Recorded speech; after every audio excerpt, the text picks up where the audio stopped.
ناظرین اکرام، حضرت ابو ہریرہ رضی اللہ تعالی عنہ سے روایت ہے کہ نبی کریم صلی اللہ علیہ وآلہ وسلم نے ارشاد فرمایا، میری شفاعت کا سب سے زیادہ نفع اٹھانے والا وہ شخص ہوگا جو ان کلمات کو پڑھتا ہوگا۔ فرمایا کہ جو شخص خلوص دل سے باوضو ہو کر یہ کلمات پڑھے گا تو اللہ تبارک و تعالیٰ اس کو 12 انعامات عطا فرمائے گا۔ پہلا انعام یہ کہ جب اس کی موت کا وقت قریب ہوگا تو کلمہ طیبہ زبان پر جاری ہو جائے گا۔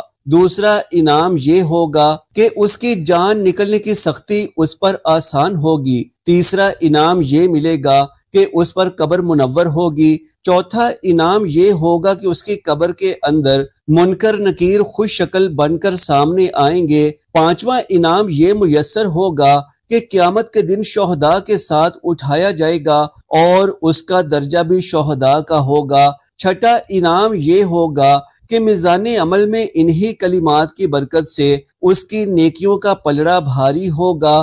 ساتواں انعام یہ ہوگا کہ پل صراط پر سے بجلی کی مانند گزارا جائے گا۔ آٹھواں انعام یہ ملے گا کہ دوزخ کی آگ اس کے جسم پر حرام قرار دے دی جائے گی۔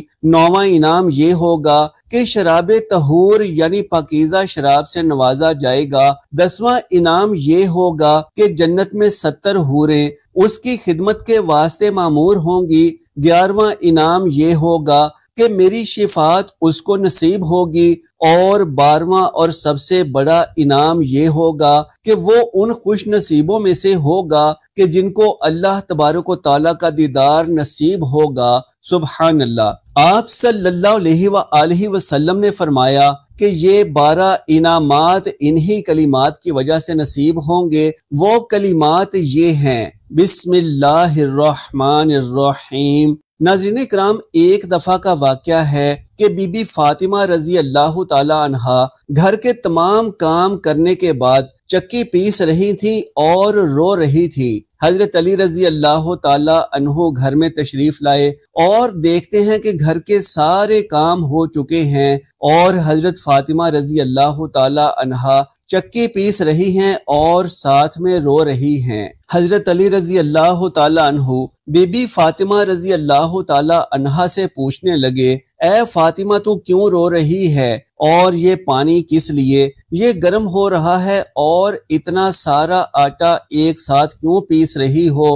حضرت فاطمہ رضی اللہ تعالی عنہا رو کر فرمانے لگی کہ اے میرے پیارے شوہر، آج میں نے ایک خواب دیکھا ہے کہ میرے ابو جان کسی چیز کو تلاش کر رہے ہیں۔ میں نے ان سے پوچھا کہ اے ابا حضور، آپ کس کو تلاش کر رہے ہیں؟ تو میرے پیارے ابا جان سرکار دو عالم صلی اللہ علیہ وآلہ وسلم نے فرمایا کہ اے فاطمہ بیٹی، میں تجھے تلاش کر رہا ہوں۔ بی بی فاطمہ رضی اللہ تعالی عنہا فرمانے لگی کہ میرا اس دنیا میں آج آخری دن ہے، آج میں نے اللہ کو پیاری ہو جانا ہے۔ حضرت علی رضی اللہ تعالیٰ عنہ بھی یہ بات سن کر رونے لگے اور فرمانے لگے کہ اے فاطمہ، ابھی تک تو پیارے نبی صلی اللہ علیہ وآلہ وسلم کا غم ہمارے سینے میں ہی ہے اور تم اپنے بچھڑنے کی بات کر رہی ہو، میں اس تیری جدائی کو کیسے برداشت کروں گا؟ تو بی بی فاطمہ رضی اللہ تعالی عنہا فرمانے لگی کہ جس طرح آپ نے میرے ابا حضور کی جدائی کا غم برداشت کیا ہے، اسی طرح سے میری جدائی کا غم بھی برداشت کر لیجئے گا۔ حضرت علی رضی اللہ تعالی عنہ پوچھنے لگے کہ یہ پانی کیوں گرم کر رہی ہو اور یہ اتنا آٹا کیوں پیس رہی ہو؟ آج کے دن بھی تم یہ کام کر رہی ہو، تم نے بہت کام کر لیے ہیں۔ بی بی فاطمہ رضی اللہ تعالی عنہا رو کر فرمانے لگیں، اے میرے پیارے شوہر، آپ کے بھی تو حق ادا کرنے ہیں، اپنے بچوں کے بھی تو حق ادا کرنے ہیں۔ میں پانی اس لیے گرم کر رہی ہوں تاکہ اپنے بچوں کو اپنے ہاتھوں سے نہلا سکوں، میں آٹا اس لیے پیس رہی ہوں تاکہ آپ کے اور میرے بچے اس آٹے کی روٹیاں بنا کر کھا سکیں، میں آپ لوگوں کے کپڑے دھو چکی ہوں تاکہ آپ لوگوں کو دھلے ہوئے کپڑے مل جائیں اور آپ پہن سکیں، میرے بعد میرے بچوں کو کون آٹا پیس کر کھلائے گا؟ یہ کہہ کر بی بی فاطمہ رضی اللہ تعالی عنہا بہت ہی زیادہ رونے لگیں اور ساتھ میں حضرت علی رضی اللہ تعالی عنہ بھی رونے لگے۔ حضرت علی بی بی فاطمہ رضی اللہ تعالی عنہا کو سمجھا کر وہاں سے اٹھا لیتے ہیں اور کہتے ہیں کہ یہ کام مت کرو۔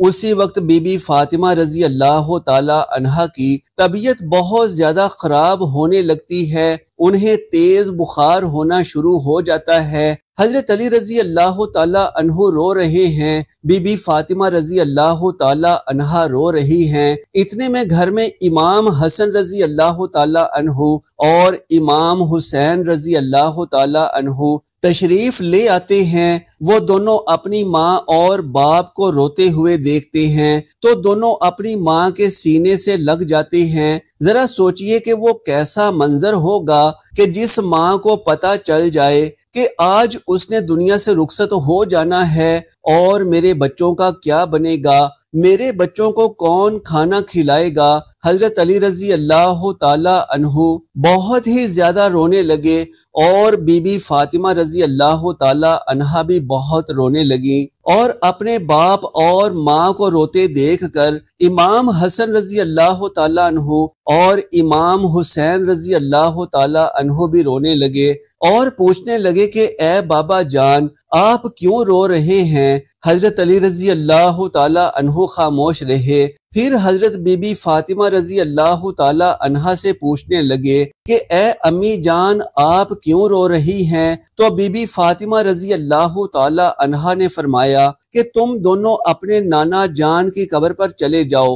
حدیث میں آتا ہے کہ امام حسن رضی اللہ تعالی عنہ اور امام حسین رضی اللہ تعالی عنہ پیارے نبی صلی اللہ علیہ وآلہ وسلم کی قبر مبارک پر چلے جاتے ہیں، وہاں پر جا کر بیٹھ جاتے ہیں۔ تبھی اندر سے آواز آتی ہے کہ اے میرے پیارے بچوں، تم لوگ واپس اپنی ماں کے پاس چلے جاؤ، میرے پاس تو تم آتے ہی رہو گے، لیکن آج اپنی ماں کو جی بھر کے دیکھ لو، آج کے بعد تمہیں تمہاری ماں کبھی نظر نہیں آئے گی۔ جب یہ بات حضرت حسن رضی اللہ تعالی عنہ اور حضرت حسین رضی اللہ تعالی عنہ کو پتہ چلتی ہے تو وہ دونوں دوڑتے ہوئے اپنی ماں کے پاس چلے جاتے ہیں اور جا کر اپنی ماں کے سینے سے لگ جاتے ہیں اور خوب روتے ہیں۔ حضرت علی رضی اللہ تعالی عنہ بھی رو رہے ہیں، بی بی فاطمہ رضی اللہ تعالی عنہا بھی رو رہی ہیں، امام حسن رضی اللہ تعالی عنہ اور امام حسین رضی اللہ تعالی عنہ بھی رو رہے ہیں۔ اتنے میں ہی بی بی فاطمہ رضی اللہ تعالی عنہا کی طبیعت اور بھی زیادہ خراب ہونے لگتی ہے اور حضرت علی رضی اللہ تعالی عنہ کو اپنے پاس بٹھا کر ان سے 3 باتیں کہتی ہیں۔ پہلی بات تو یہ کہتی ہیں کہ میں نے آپ کے ساتھ کوئی بھی کوتاہی کی ہو، آپ کی نافرمانی کی ہو، آپ کا کوئی حکم نہ مانا ہو تو مجھے معاف کر دیجئے گا۔ حضرت علی رضی اللہ تعالی عنہ رو کر کہتے ہیں کہ اے فاطمہ، تو نبی کی بیٹی ہے، تو نے اپنا حق پوری طرح سے ادا کیا، میں تجھ پر ہمیشہ خوش ہوں، مجھے تجھ سے کوئی گلہ نہیں ہے۔ بی بی فاطمہ رضی اللہ تعالی عنہا دوسری بات کہتی ہیں کہ اے میرے شوہر، جب میں اس دنیا سے وفات پا جاؤں تو اگر آپ نے دوسری شادی کرنی ہو تو کر لیجئے گا، میرے بعد میرے بچوں کو میرے جتنا پیار دیجئے گا، ان کو ماں کی کمی نہ محسوس ہونے دیجئے گا۔ اور بی بی فاطمہ رضی اللہ تعالی عنہا کی تیسری بات آپ کو بھی حیران کر دے گی۔ بی بی فاطمہ رضی اللہ تعالی عنہا فرماتی ہیں کہ جب میں اس دنیا سے وفات پا جاؤں تو آپ میرے جنازے میں کسی کو بھی نہ بلائیے گا۔ یہ بات سن کر حضرت علی رضی اللہ تعالی عنہ حیران ہو جاتے ہیں اور کہتے ہیں کہ اے فاطمہ، تو نبی کی بیٹی ہے، میں تیرے جنازے میں کسی کو کیوں نہ بلاؤں؟ تو بی بی فاطمہ رضی اللہ تعالی عنہا فرماتی ہیں کہ میں نے آج تک اپنے آپ کو پردے میں رکھا ہے، کسی غیر مرد کی نظر نہیں پڑی، میں چاہتی ہوں کہ میرے مرنے کے بعد بھی مجھ پر کسی غیر مرد کی نظر نہ پڑے، جب شام ہو جائے آپ مجھے تب دفن کر دیجئے گا۔ یہ بات سن کر حضرت علی رضی اللہ تعالی عنہ بہت رو رہے ہیں، بی بی فاطمہ رضی اللہ تعالی عنہا بہت رو رہی ہیں، امام حسن رضی اللہ تعالی عنہ بہت رو رہے ہیں، امام حسین رضی اللہ تعالی عنہ بہت رو رہے ہیں۔ ذرا ایک بار سوچ کر دیکھیں کہ وہ کیسا منظر ہوگا کہ جب ماں ہمیشہ کے لیے رخصت ہو رہی ہے اور اس کے بچے اس کے پاس بیٹھ کر رو رہے ہیں۔ یہ الفاظ کہہ کر بی بی فاطمہ رضی اللہ تعالی عنہا ایک بات اور کہتی ہیں کہ میں نے آج روزہ رکھا تھا، میرے بابا جان نے مجھے خواب میں آ کر یہ کہا ہے کہ اے فاطمہ تو سحری علی کے دسترخوان پر کر اور افطاری کرنا میرے ساتھ، یعنی اپنے بابا کے ساتھ۔ یہ بات کہہ کر بی بی فاطمہ رضی اللہ تعالی عنہا اس دنیا سے پردہ فرما جاتی ہیں۔ بی بی فاطمہ رضی اللہ تعالی عنہا کو کفن پہنایا جاتا ہے، ان کا جنازہ اٹھایا جاتا ہے۔ روایت میں آتا ہے کہ جب بی بی فاطمہ رضی اللہ تعالی عنہا کا جنازہ اٹھایا جاتا ہے تو ایک طرف سے حضرت علی رضی اللہ تعالی عنہ کندھا دیتے ہیں، جبکہ دوسری طرف سے حضرت حسن رضی اللہ تعالی عنہ کندھا دیتے ہیں، اور اسی وقت وہاں پر ایک صحابی پہنچ جاتے ہیں جن کا نام حضرت ابو ذر غفاری رضی اللہ تعالی عنہ ہوتا ہے۔ اسی وقت حضرت علی رضی اللہ تعالی عنہ ان سے فرماتے ہیں کہ آج نبی کی لاڈلی بیٹی کا انتقال ہو گیا ہے، ایک طرف سے تم کندھا دے دو۔ اس طرح سے یہ جنازہ اٹھایا جاتا ہے۔ روایت میں آتا ہے کہ وہ دونوں معصوم بچے حضرت حسن رضی اللہ تعالیٰ عنہ اور حضرت حسین رضی اللہ تعالیٰ عنہ رو رہے ہیں، حضرت علی رضی اللہ تعالیٰ عنہ رو رہے ہیں، حضرت ابو ذر غفاری رضی اللہ تعالیٰ عنہ رو رہے ہیں، اور جنازہ قبر کے پاس رکھا جاتا ہے اور قبر کھودی جاتی ہے۔ حضرت علی رضی اللہ تعالی عنہ اس قبر کو دیکھتے ہیں جس میں حضرت فاطمہ رضی اللہ تعالی عنہ کو رکھنا ہوتا ہے۔ حضرت علی رضی اللہ تعالی عنہ بہت ہی زیادہ روتے ہیں کہ ان کی داڑھی مبارک بھیگ جاتی ہے۔ حضرت علی رضی اللہ تعالی عنہ کبھی بی بی فاطمہ رضی اللہ تعالی عنہا کو دیکھتے ہیں اور کبھی اپنے دونوں بچوں کو دیکھتے ہیں۔ یہ منظر دیکھ کر حضرت ابو ذر غفاری رضی اللہ تعالی عنہ بھی روتے ہیں اور قبر سے کہتے ہیں کہ اے قبر، کیا تجھے پتا ہے کہ تجھ میں کس کو رکھا جانا ہے؟ یہ محمد صلی اللہ علیہ وآلہ وسلم کی بیٹی کا جنازہ ہے، یہ علی کی بیوی کا جنازہ ہے جس کو امام حسن رضی اللہ تعالیٰ عنہ اور امام حسین رضی اللہ تعالیٰ عنہ اپنی ماں کہتے ہیں، یہ ان کا جنازہ ہے۔ تبھی قبر سے آواز آتی ہے کہ میں رشتہ دار نہیں دیکھتی۔ یہ قبر کی آواز جو آئی تھی وہ بی بی فاطمہ رضی اللہ تعالیٰ عنہا کے لیے نہیں تھی، کیونکہ بی بی فاطمہ رضی اللہ تعالی عنہا تو بخشی ہوئی تھیں اور وہ جنت کی عورتوں کی سردار تھیں۔ بی بی فاطمہ رضی اللہ تعالی عنہا تو ہر گناہ سے پاک تھیں۔ یہ آواز تو ہم جیسوں کے لیے ہے جو گناہ گار ہیں۔ پھر حضرت فاطمہ رضی اللہ تعالی عنہا کو دفنایا گیا۔ یہ حضرت محمد صلی اللہ علیہ وآلہ وسلم کا گھرانہ ہے جو کہ گناہوں سے پاک ہے۔ نافرمان تو ہم ہیں جن سے قبر ہزاروں سوال کرے گی۔ ناظرین کرام، حضرت ابو ہریرہ رضی اللہ تعالی عنہ سے روایت ہے کہ نبی کریم صلی اللہ علیہ وآلہ وسلم نے فرمایا، میری شفاعت کا سب سے زیادہ نفع اٹھانے والا وہ شخص ہوگا جو کہ خلوص دل کے ساتھ لا الہ الا اللہ کہے۔ آپ صلی اللہ علیہ وآلہ وسلم نے فرمایا کہ باوضو یہ کلمہ پڑھنے والے کو 12 انعامات حاصل ہوں گے۔ جو شخص خلوص دل سے یہ کلمات لا الہ الا اللہ محمد الرسول اللہ پڑھے گا تو اللہ تبارک و تعالی اس شخص کو 12 انعامات عطا فرمائے گا۔ سب سے پہلا انعام یہ ہوگا کہ جب اس شخص کے مرنے کا وقت قریب ہوگا تو کلمہ طیبہ اس کی زبان پر جاری ہو جائے گا،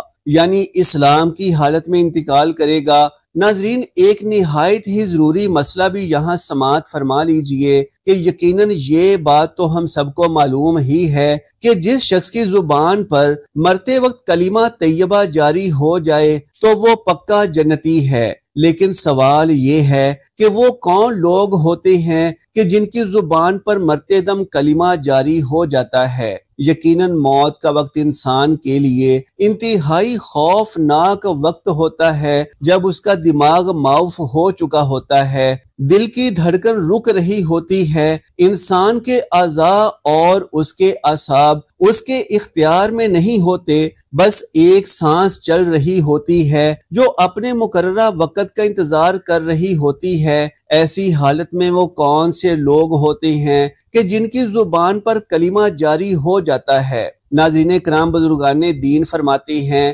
کہ جو شخص زندگی میں صحت و تندرستی کے عالم میں بھرپور جوانی میں یا تندرستی کی حالت میں اس کلمے کو اپنا ورد بنا لیتا ہے، ہر وقت چلتے پھرتے اٹھتے بیٹھتے، وضو کے بعد، نماز کے بعد، کھانے سے پہلے، کھانے کے بعد، کسی سے سلام لیتے وقت یا سلام لینے کے بعد، اپنی روزمرہ زندگی میں ہر کام کاج کرنے کے دوران جو بندہ اس کلمے کو ورد زبان رکھتا ہو، کبھی کسی موقع پر کلمے سے لاپرواہی نہ کرتا ہو، یعنی جب یہ کلمہ عقل و شعور کے لمحات میں انسان کی زبان پر جاری رہتا ہو، تو پھر ایک وقت ایسا بھی آتا ہے کہ جب وہ انسان لاشعوری کیفیت میں بھی یہ کلمہ پڑھنے لگتا ہے، یعنی نیند کی حالت میں، خواب کی حالت میں یا پھر بے ہوشی کے عالم میں بھی یہ کلمہ ایسے انسان کی زبان پر خود بخود آ جاتا ہے جو اسے روزمرہ کی زندگی میں ہر وقت ورد زبان رکھنے کی کوشش کرتا رہتا ہو۔ لہٰذا ایسا شخص جب زندگی اور موت کی کشمکش میں مبتلا ہوتا ہے اور بے حسی کے عالم میں موت سے دو چار ہوتا ہے تو اس کی زبان پر خود بخود یہ کلمہ جاری ہو جاتا ہے، اور پھر جس انسان کی زبان پر مرتے وقت یہ کلمہ جاری ہو جائے تو اس کا ٹھکانہ سوائے جنت کے اور کچھ نہیں، اور یہ الفاظ حدیث پاک کے الفاظ ہیں۔ دوسرا انعام اللہ تبارک و تعالی اس شخص کو یہ عطا کرے گا کہ جان نکلنے کی سختی اس شخص پر آسان ہوگی۔ تیسرا انعام یہ ہوگا کہ اس شخص کی قبر منور ہوگی۔ چوتھا انعام یہ ہوگا کہ منکر نکیر خوش شکل بن کر سامنے آئیں گے۔ پانچواں انعام یہ ہوگا کہ وہ شخص قیامت کے روز شہداء کے ساتھ اٹھایا جائے گا۔ چھٹا انعام یہ ہوگا کہ میزان عمل اس کی نیکیوں کا پلڑا بھاری ہوگا۔ ساتواں انعام یہ حاصل ہوگا کہ وہ شخص پل صراط سے بجلی کی مانند گزارا جائے گا۔ آٹھواں انعام یہ ہوگا کہ دوزخ کی آگ اس شخص کے جسم پر حرام ہوگی۔ نوواں انعام یہ حاصل ہوگا کہ شراب طہور یعنی پاکیزہ شراب سے نوازا جائے گا۔ دسواں انعام اس شخص کو یہ حاصل ہوگا کہ جنت میں 70 حوریں اس شخص کی خدمت کے واسطے مامور ہوں گی۔ آپ صلی اللہ علیہ وآلہ وسلم نے فرمایا کہ 11واں انعام یہ حاصل ہوگا کہ میری شفاعت نصیب ہوگی۔ 12واں اور سب سے بڑا انعام اس شخص کو یہ حاصل ہوگا کہ اللہ تبارک و تعالیٰ کا دیدار نصیب ہوگا۔ سبحان اللہ۔ ناظرین کرام، ذرا اندازہ لگائیں کہ یہ کلمہ کتنی برکت والا، کتنی فضیلت والا کلمہ شریف ہے۔ اس کلمے میں اللہ تبارک و تعالیٰ نے بہت زیادہ برکت اور شفا رکھی ہوئی ہے۔ جو شخص اس کلمے کو باوضو ہو کر خلوص دل کے ساتھ پڑھ لیتا ہے تو اللہ تبارک و تعالیٰ اس شخص کو بہت زیادہ انعامات عطا کرتا ہے اور اس شخص پر اپنی رحمتوں اور برکتوں کے ڈھیر لگا دیتا ہے۔ اس شخص کے گھر پر بے تحاشا برکتیں نازل فرماتا ہے۔ ناظرین کرام، ہمیں چاہیے کہ ہم زیادہ سے زیادہ اس کلمے کو پڑھا کریں، اس کلمے کی برکتوں کو حاصل کریں تاکہ اللہ تبارک و تعالیٰ کا ہم پر خاص فضل و کرم ہو سکے۔ اللہ تبارک و تعالیٰ سے دعا ہے کہ نیکی کی بات کو سننے، سمجھنے اور اس پر عمل کرنے کی طاقت و توفیق مرحمت فرمائے۔ میرا سنانا اور آپ کا سننا قبول قبول و منظور فرمائے، آمین یا رب العالمین۔ محترم ناظرین، آخر میں آپ سے درخواست ہے کہ نیچے کومنٹ باکس میں اللہ تبارک و تعالیٰ کا ایک بابرکت نام لازمی لکھ کر شیئر کر دیں، یا پھر 3 مرتبہ پہلا کلمہ پڑھ کر نیچے کومنٹ میں اوکے لکھ دیجئے۔ جزاک اللہ خیرن کثیرا۔ اللہ ہم سب کا حامی و ناصر ہو۔